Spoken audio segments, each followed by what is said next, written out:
Muy buenas tardes a todos. Como saben, estamos acá acompañando y celebrando con Eduardo Talora la aparición de La Hora Gris, libro publicado en coedición con IDARTES. El libro se publicó en 2020 y por razones que ya todos sabemos, que no vamos a repetir para no llamarla otra vez, no había tenido la oportunidad de este escenario tan importante que es la Feria del Libro de Bogotá. Estoy acá en condición de acompañante inicial, pero sobre todo para iniciar una conversación con Eduardo, porque realmente estamos esperando a Margarita Valencia, que teníamos acordado que conversara. Sin embargo, pues perfectamente podemos los dos darle inicio a la charla y cuando llegue Margarita felizmente concluirá. Entonces, Eduardo, es un gusto para mí estar contigo acá, acompañándote y, como dije, celebrando esta novela ganadora del Premio Nacional Ciudad de Bogotá. ¿Lo dije bien, Adri? Premio Nacional Ciudad de Bogotá. Hay que hacer una suerte de acuerdo para ponerle nombres más sencillos a los premios y ojalá con menos.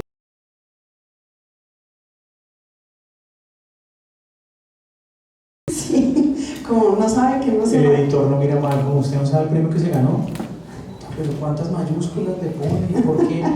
Hay que hacer algo al respecto. Hagamos un comité al respecto, Adriana, de eso y siglas, como no más siglas. Sí. Yo no puedo saber si fue de cultura económico o económica. No, ese sí ya. Confieso.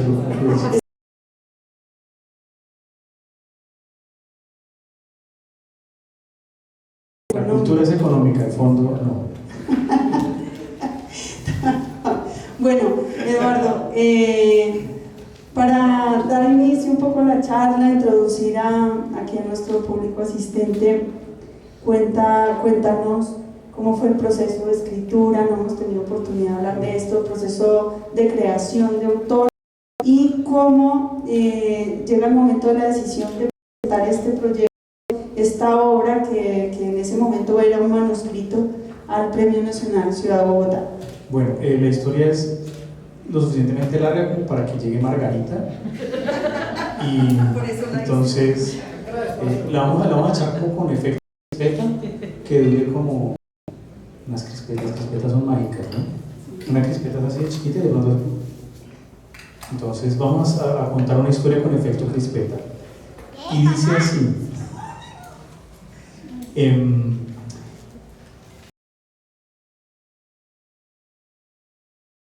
Yo intenté durante 2 años y medio escribir una novela que fuera realista y que contara cosas que ocurrían en Bogotá, con personas que fueran de Bogotá, con situaciones que fueran más o menos cercanas a las problemáticas de una persona clase media en Bogotá, y salió muy mala, muy mala. No le hice caso a mi esposa y igual la presenté y entonces eso fue maluco, fue todo muy malo y me deprimí un rato, me sentí muy triste, muy huérfano de proyecto, como de, pues si uno le invierte tanto a algo y sale tan malo, pues ¿a qué se dedica?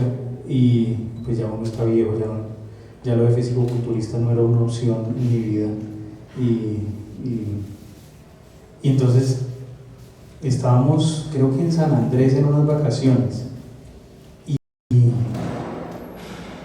yo no sé por qué pensé por un momento, ¿cuándo fue que se me olvidó que escribir era algo que me gustaba y me divertía y era como lo que se me da la gana?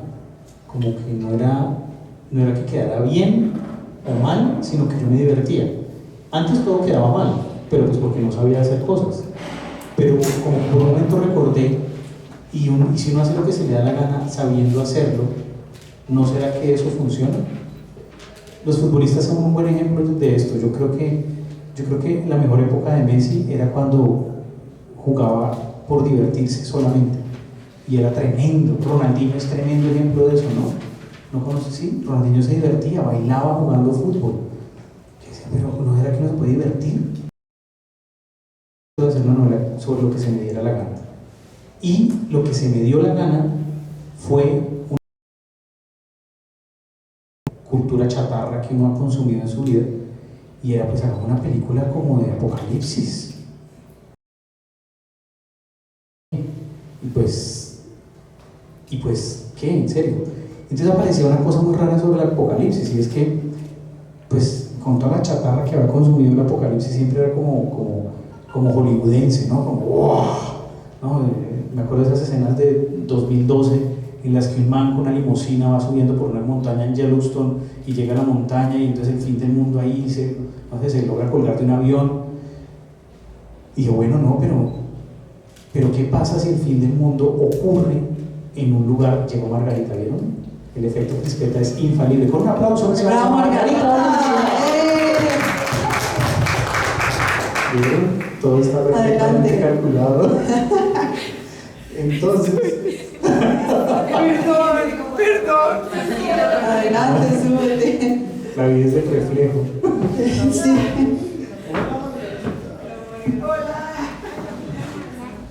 Entonces la historia termina en que después escribió Laura Gris.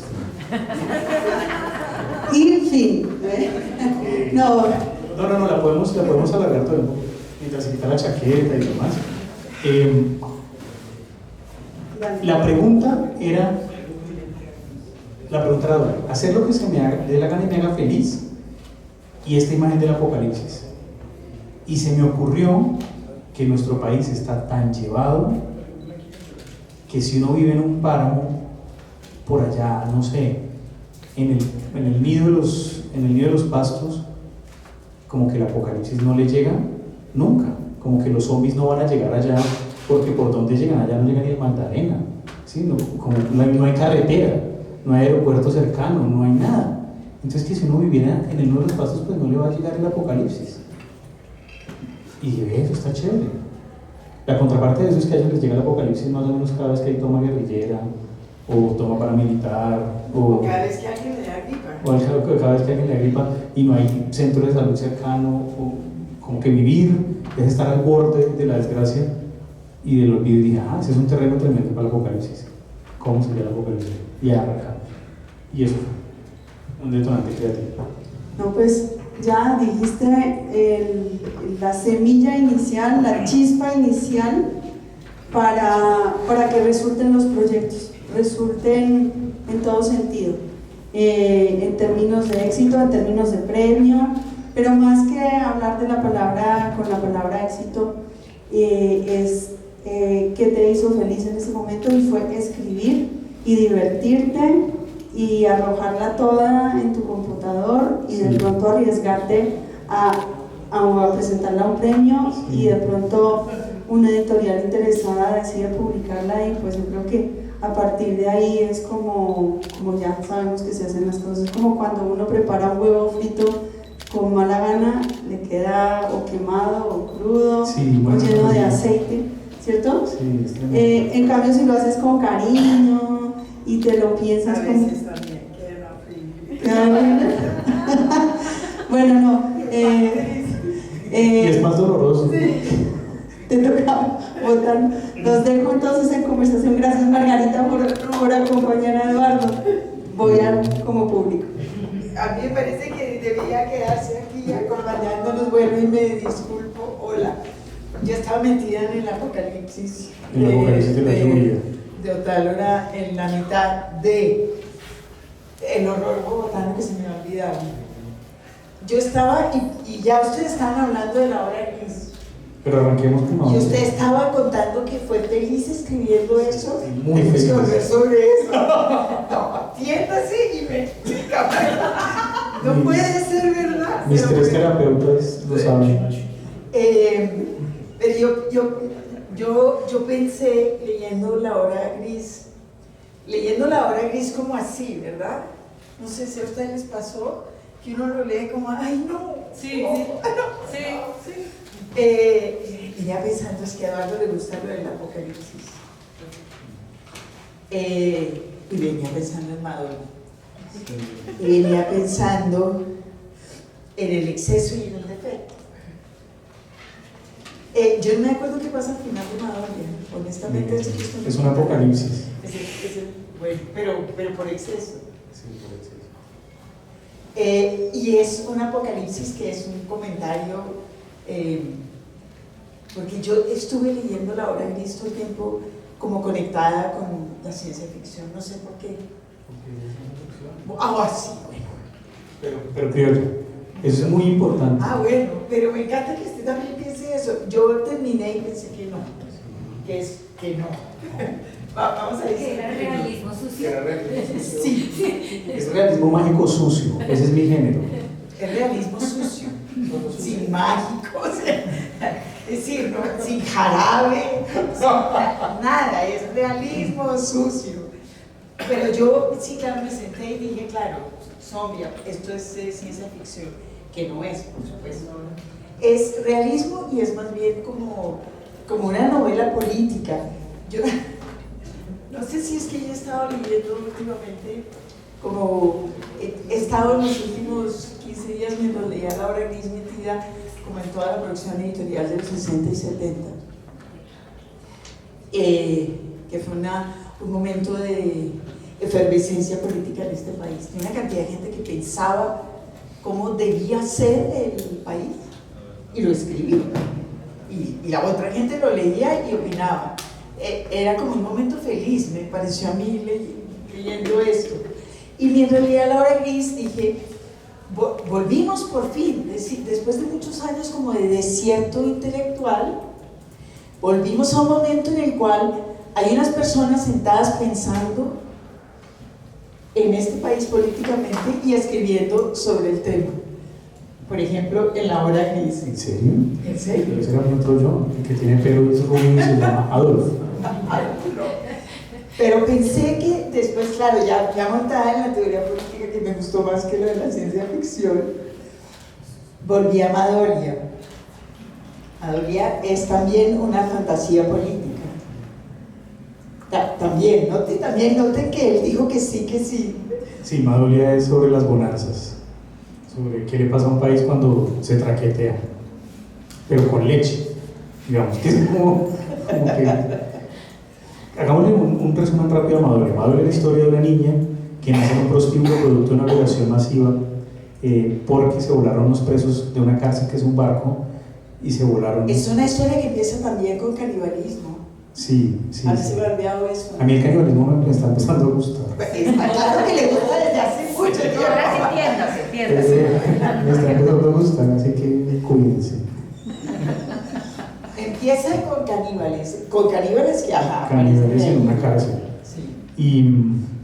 Y esta niña nace y hay una mujer que se llama Nulfa, que es una prostituta de 80 años a la que le empieza a brotar leche, mucha leche, muchísima leche, tanta que se hace un lacteoducto en la nación por la cantidad de leche que ella produce. Y eso sube presidentes, baja presidentes, que sí es política.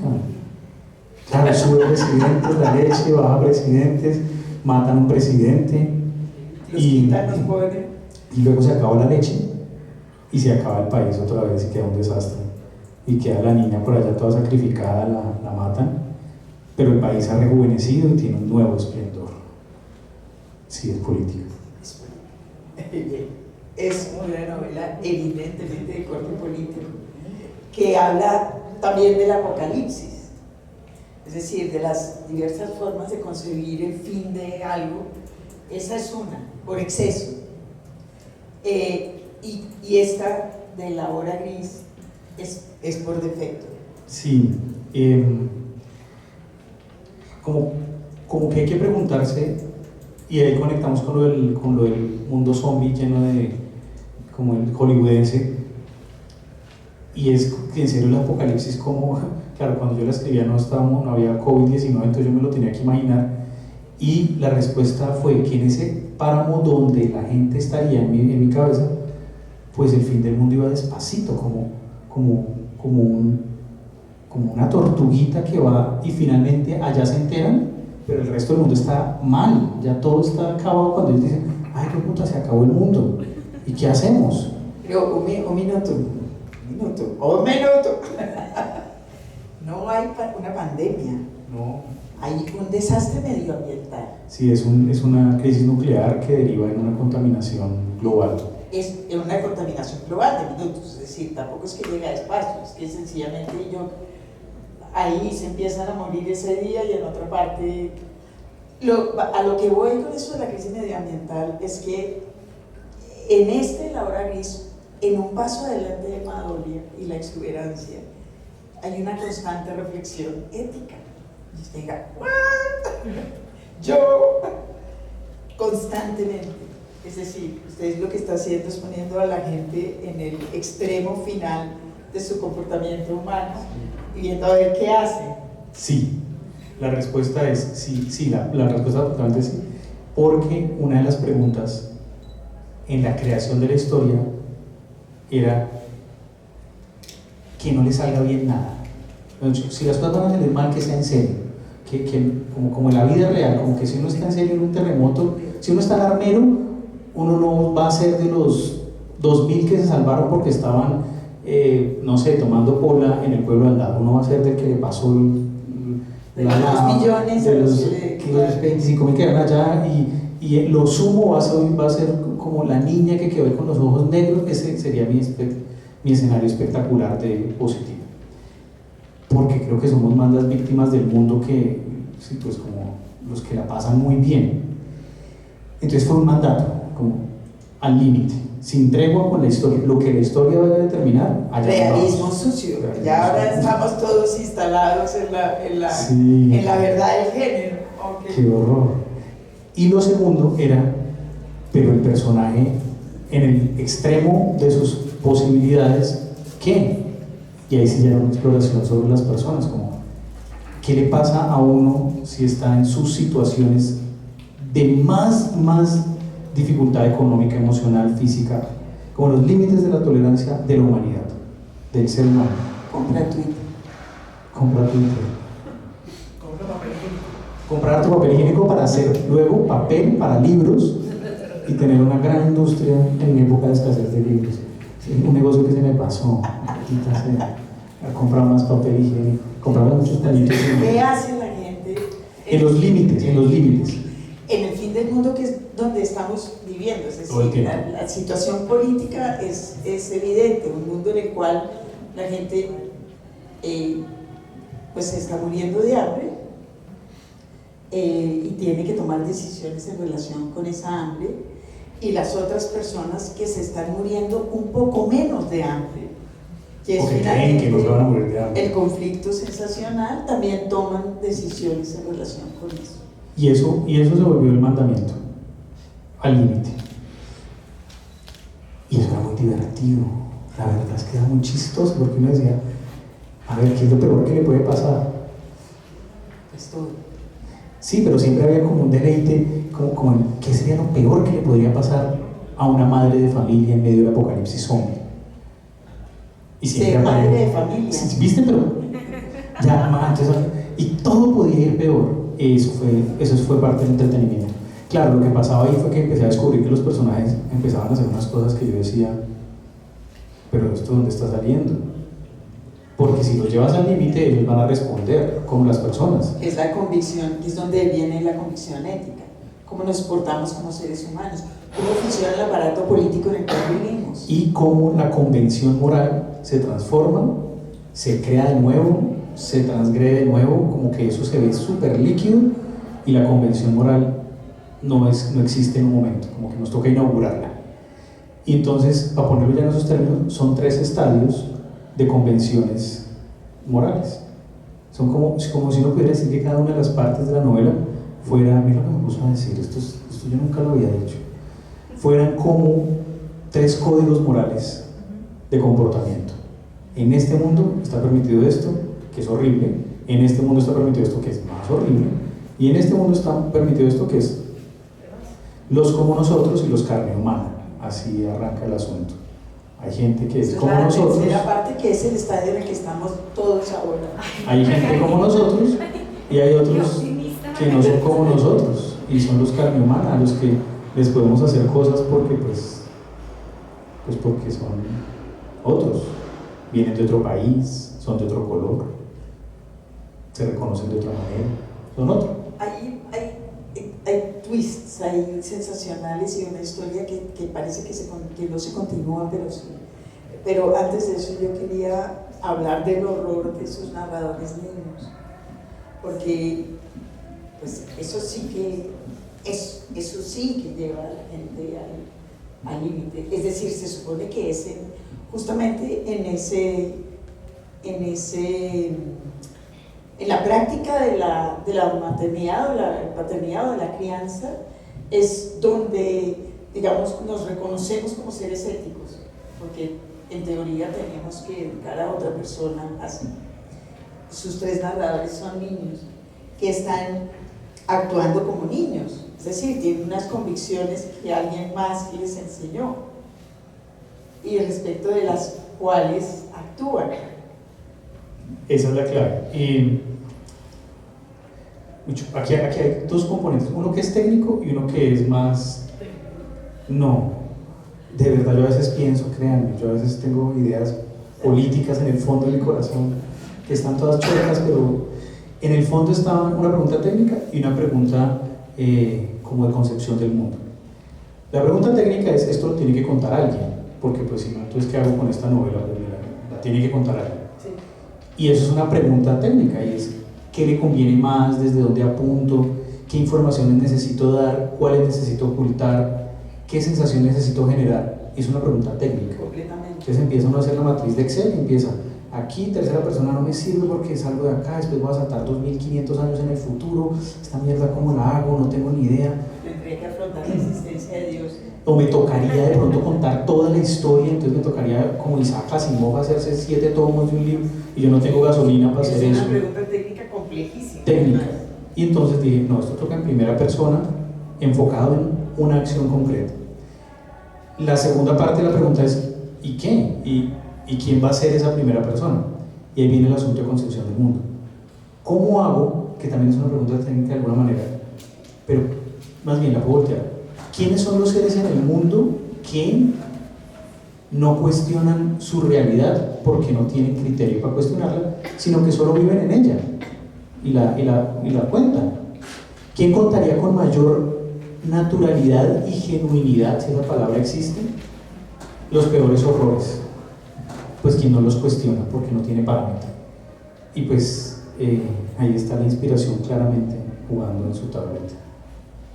Él no cuestiona la realidad en la que vive. Esperamos.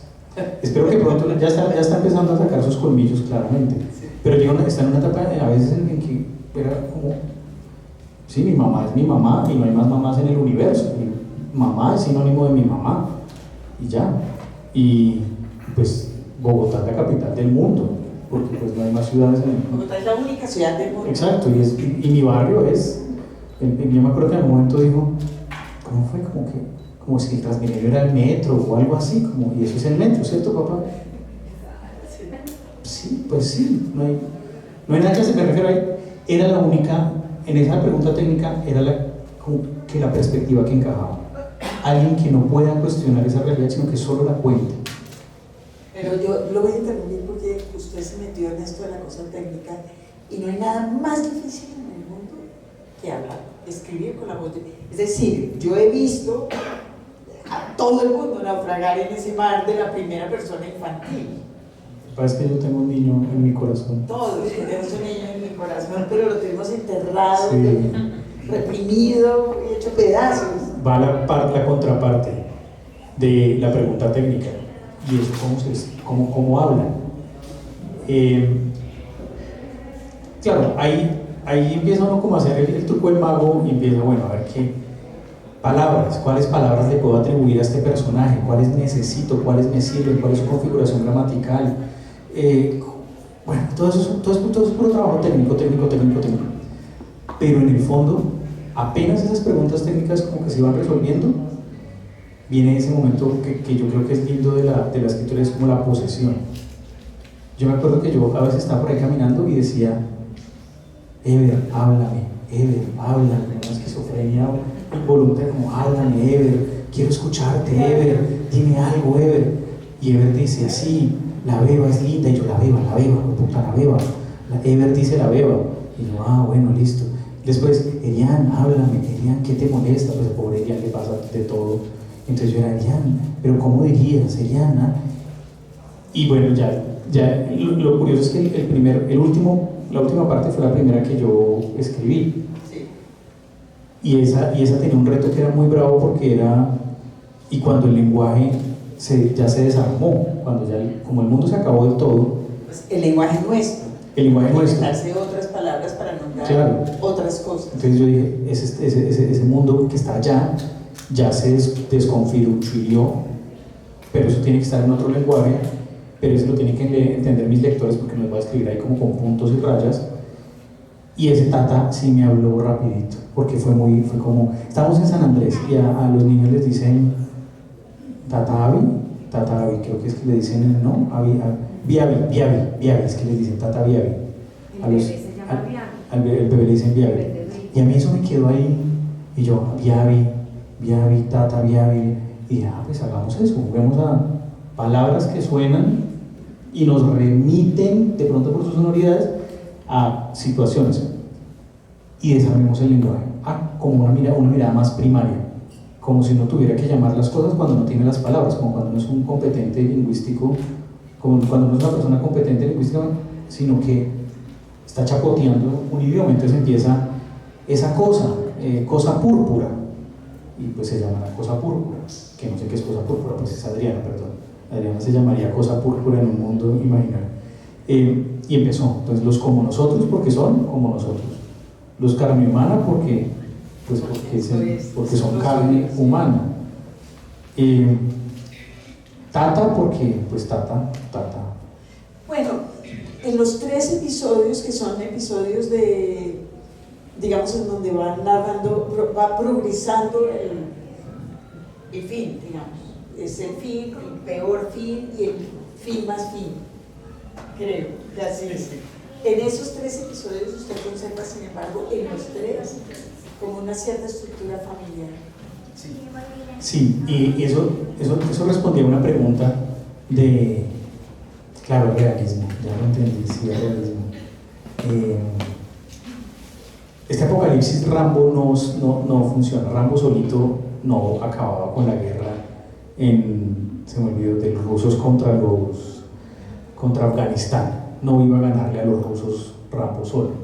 Esa es la parte de la chatarra.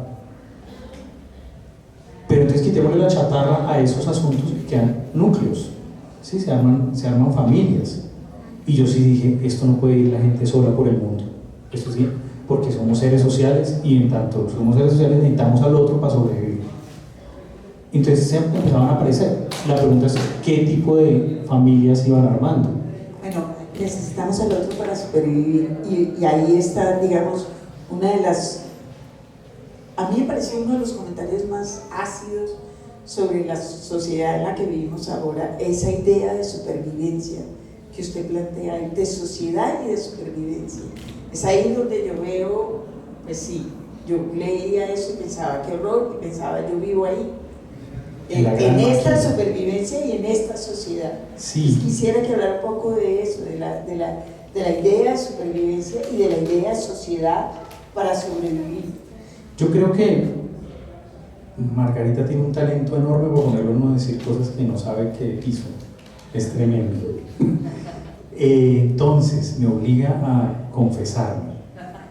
Yo creo que el mundo en el que vivimos es tremendamente agobiante, asfixiante, explotador, injusto, y están aquí 4 empleadores míos, entonces suena como también a queja, no importa. Y bueno, pero ellos también están explotados. Creo que es genial. Todos estamos explotados. En su libro todo el mundo está mal, o muy mal, o muy peor. Entonces sí, hagamos un sindicato en todos los gremios, y en todos los escalafones, en todo el organigrama, sindicalicémonos, menos el que compró Twitter, porque se sindicaliza. Lo vamos a mandar a la línea y vamos a dejar allá. Entonces, claro, yo sí siento que el mundo en el que uno vive está muy mal, muy injusto, muy desigual, muy explotador, muy insensible. Todo el mundo es como, ay sí, mira, se murieron 11 personas en unas protestas. Terrible, ¿no? 11 carne humana. 11 se murieron, sí, pero eran carne humana. Eran gente como, pues no son como nosotros. Son indígenas. ¿Me explico? Y como que ese horror está todo el tiempo ahí. Y yo sí creo que ahí entonces empezaba uno a tener que decir, bueno, pues tratemos de entrar en la lógica interna de los pensamientos y de cómo y por qué se configuran esas ideologías tan perversas. Y la primera, la de arrancada, la de Eber, es que se configura por pura supervivencia. Sobrevivimos y vamos en familia. Y a medida que vamos en la familia, resulta que hay uno que es más fuerte que uno y se acabó todo. Entonces sabes que iniciando familia te va a ir bien en este mundo de mierda. Porque siempre va a haber alguien más fuerte que te saca los colmillos y te arranca la carne de las tripas. De hecho, el único gesto de generosidad que hay en toda la novela sucede en esa primera parte, que es cuando este señor los ayuda a salir. Don Sí, Raimi. pero yo pensé que les iba a decir que no. Yo también dije, este man les va a decir que no, pero, y claro, en últimas, todos los problemas se terminan resolviendo de maneras técnicas, porque es que hay que resolver esto para contarlo. Yo necesito que ese peladito llegue allá, a donde tiene que ir, que es a una carretera. ¿Cómo lo va a bajar de esa loma? Don Raimi lo baja. Bueno, entonces me toca que haya una relación con Don Raimi. ¿Y cómo es esa relación con Don Raimi? La finca donde tiene la casa se la compró a Don Raimi, entonces ya hay una relación, y ya hay algo ahí, y hay un gesto, y todo esto suena horrible, pero es que el mundo es horrible. Es que la mamá de Eber está embarazada con una bebé que toma teta forrada en una tela. Es decir, Don Raimi tendría que ser ya tetra, hijo de puta, nivel super saiyajin, para no bajarlos. Pero el mundo es así. Sí, pero Don Raimi no. Don Raimi todavía tiene un poquito de es humanidad. un hombre solo. Sí, pues digamos que Don Raimi, ¿cómo decirlo? Don Raimi no, lo voy a decir, todo esto está pasando en las primeras 15 páginas, ¿me entienden? Es que el fin es demasiado pronto. Don Raimi es todavía cuando había esperanza en el mundo, cuando todavía... Iban a alguna parte, pero todo el tiempo están tratando de ir a alguna parte. Sí. Es una de las cosas más, digamos, poderosas también como comentario social, la necesidad de, entonces hagamos algo en este sentido o en el otro. Sí, tratar de cambiar la situación y buscar lo mejor. La torre, eso me encantó. Ellos van buscando una torre que han oído, y me encantó porque es una fantasía que todos tenemos durante la pandemia. Una fantasía traqueta, tener una torre con todos los lujos como el Hilton, pero para uno solo. Claro, pero digamos que a los comienzos de la pandemia vimos esa fantasía en acción. A los 5 minutos de establecida la pandemia ya había torres. Sí, y hay gente que se fue a esos lugares de refugio. De donde sí, exacto, donde estaba la gente refugiada, tenía acceso a comida y no a mucho papel higiénico, pero de resto todo bien, aire puro. Es decir, esa torre apareció en el horizonte de los seres humanos en el minuto 2 de la pandemia de COVID. Y además me imaginé, cuando armé la torre, mi idea era la siguiente: si yo sé que el mundo se va a acabar porque yo estoy haciendo las cosas para que se acaben, es decir, yo soy el dueño de la planta nuclear, yo sé que esto se va a podrir, pues yo no soy tan bobo de quedarme en donde está la planta nuclear, pues no soy suicida, me voy a armar un refugio. Pero eso es precioso, sí. Porque usted acaba de decir que no soy suicida, porque claro que somos. Claro, pero es como y sí somos tan bobos. Sí, pero es como una estupidez prolongada en el tiempo, como, sí, tan bobo. Por eso el otro se está yendo para la luna. Él cree que en la luna se va a salvar. En su fantasía va a hacer la torre en la luna, luego lo va a hacer en Marte. Pero esa idea de me refugio del fin del mundo. Pero ese refugio, para mí, era la encarnación de la máxima desigualdad. ¿Quiénes van a tener acceso al refugio? Pues los que pagaron por hacerlo, obvio, el arca de Noé, pero pues facturando, obviamente. Y los habitantes del mundo, los dueños del territorio, ¿viste si es política? Los que estaban ahí antes de que estuviera la torre, los que construyeron la torre. Morracos afuera. Bueno, pero ahí también hay un comentario político que es muy interesante y que tiene que ver con su percepción de lo que está pasando, que es que en el apocalipsis la desigualdad ya no es decir, ya no existe en realidad, porque la fantasía de yo sí puedo, yo me puedo refugiar, pues obviamente es el comentario optimista de la novela, de hecho. Nos vamos a morir todos. ¡Ah! La parte triste es cómo te vas a morir. Sí. Pero estaba pensando en la torre. En la torre hay, cuando yo estaba leyendo la serie, esta es la segunda parte, cuando ya están en la torre sobreviviendo, que también pasan muchos años, yo pensé que había como una jerarquía. Y después descubrí que la jerarquía la estaba poniendo yo, que soy una persona aparentemente, estructuralmente jerarquizada. Me sorprendió mucho de mí misma eso, porque después lo volví a leer y dije, pues no, claro, eso me lo inventé yo, lo de la jerarquía. Aquí todo el mundo está llevado, todo el mundo está machacando a todo el mundo. Sí, el que no sirve lo muele. Esa es la ley del mundo. Literalmente lo muelen, lo van a volver harina para hacer proteína para alimentar a los demás. Entonces todos estamos... Pero todos están mal, es decir, ahí no hay nadie que esté viviendo en el penthouse y comiendo bien. No, nadie. Todo el mundo está mal, que ya es también un comienzo interesante de actitud.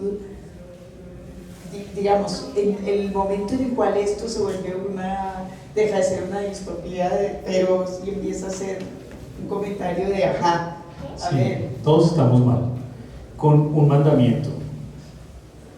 Tendrás menos dolor, sufrimiento, si logras servir para algo. Y si no sirves, pues sirve tu cuerpo. Como, si no sirve tu alma. Pero el mandamiento que Eduardo está planteando es mentira, es decir, es la ilusión de la torre, porque en realidad los que sirven para más son los que se van a pasar peor. Sí. Los que más van a sufrir. Los nos que van a más sufrir. sufren, claro. Sí. Todo esto habría que explicarles que hay una máquina que es de cuerpos humanos, como que se mueven, como en la carátula. Que son los cuerpos humanos los que hacen que la torre sobreviva. Que la torre sobreviva, que la torre purifique el aire. Eso es lo que hacen. Y pues imagínense si no fuera como el pistón de un motor. ¿Cómo puede ser la vida de un pistón? Pues creo que todos sabemos cómo es eso. Claro, trabajan Digamos, ustedes. todos somos pistones de un motor. Todos somos del pistón. Uy, Margarita. Yo pensé que iba a salir con alegría de esta. No, yo tuve que leer esto, usted va a pagar. A ver. Sí. En todo caso, cómprenla, por favor. No se asusten. Y si se asustan. Es absolutamente maravillosa, de hecho. Es una construcción impecable. Pero sí tengo esa sensación de que como que no había una tregua y todo era cada vez más pesimista y más pesimista. Y en un momento aparece como una luz de esperanza en la torre, y es una niña que dice: voy a poder hacer algo para como que voy a encontrar mi lugar. Y le dicen: sí, pero te tienes que alargar los brazos 10 centímetros, por las buenas o por las malas o por las más malas. Que otra vez es una experiencia que las mujeres tenemos constantemente. Sí. Vamos a ser felices si logramos tener más tetas, más culos, menos algo, más nariz, no sé cómo, ¿no? Digamos que esa intervención brutal en el cuerpo, otra vez, es una experiencia, no es algo que está pasando allá, es algo que está pasando acá. Sí. Y la niña lo tiene que hacer porque es su lugar en el mundo. Y es horrible lo que le tienen que hacer para que ella pueda encontrar su lugar. Ahora, ¿qué pasa con esa torre? Que como que uno termina en un final feliz, como que todo salió bien, pero si las cosas quedaron como yo las proponía, el lector debería estar diciendo: puta, qué horrible que esa torre siga existiendo, porque es horrible todo lo que está pasando ahí. Tenemos que pensar cómo está funcionando el mundo hoy, qué lugar tenemos y para dónde vamos y qué es lo que estamos haciendo. Uy, terrible. Nos gusta estar ahí, nos gusta hacer solo opiniones. Tampoco hay opciones, que esa es la parte más triste, no hay opción. En el mundo de No, la no hay. Gris, ni sé si en este. De pronto en este todavía me queda un poquito de esperanza. Que al final de esta charla seguramente será como de 2 centímetros menos la esperanza. De 2 que me queda. centímetros más porque usted es el escritor. Ay, sí. Usted es el portador de la... Usted fue el que cogió lápiz y papel y se sentó y escribió esto para Sí. que nosotros lo leyéramos y pensáramos. O sea que usted en el fondo es un optimista. Sí, yo en el fondo soy un optimista y tengo pelo largo y rubio. Y ya soy alto. Y soy alto y me llamo Hans. Adolf Hans es mi nombre. Es un libro brutal, maravilloso y absolutamente brutal. Bueno, un libro Sí. que hay que leer, pensaría yo, y Pues que hay sí. que discutir. Sí, pues sí, no sé. Yo les confieso que tengo un poco de pudor cuando me acuerdo de lo que escribí, pero creo que después de hoy no me va a dar pudor, porque no solo son los horrores de lo que yo me imaginé, sino que pueden ser los horrores de lo que yo veo, y eso que tengo un montón de privilegios, empezando porque tengo el privilegio de poder escribir ficción, como que eso ya pues en este mundo, que es que esto es vale, aquí he aplicado otra cosa. Yo mientras escribía esto estaba viajando por Colombia con un proyecto de Radio Nacional y en últimas pues era ver cómo había territorios en los que no llegaba ni la ambulancia, ni el incendio, ni la comida, ni el hambre, como que no llegaba ni la desgracia ni la Además, alegría. eso que usted estaba hablando de eso cuando yo llegué tarde, mal, a mí me pareció sensacional porque empieza en la página 2 despedazando la justificación ética del idilio del campo. Sí, qué felicidad. Ahí la gente que vive allá en el campo muriéndose de hambre tranquila, Tranquilamente, empieza ahí, y ahí en esos términos. es que tengo que cumplir una promesa. Hoy Salvador Otálora está con nosotros y quiere subir acá. Venga para acá. Pues, pero Se nos acabó el tiempo, vamos ¿Quién va a presentar a despedir? Salvador ¿Quién va a Otálora, despedir esta charla? causante de esta historia, Venga pues a despedir la charla. portador de esperanza y viva imagen de su papá.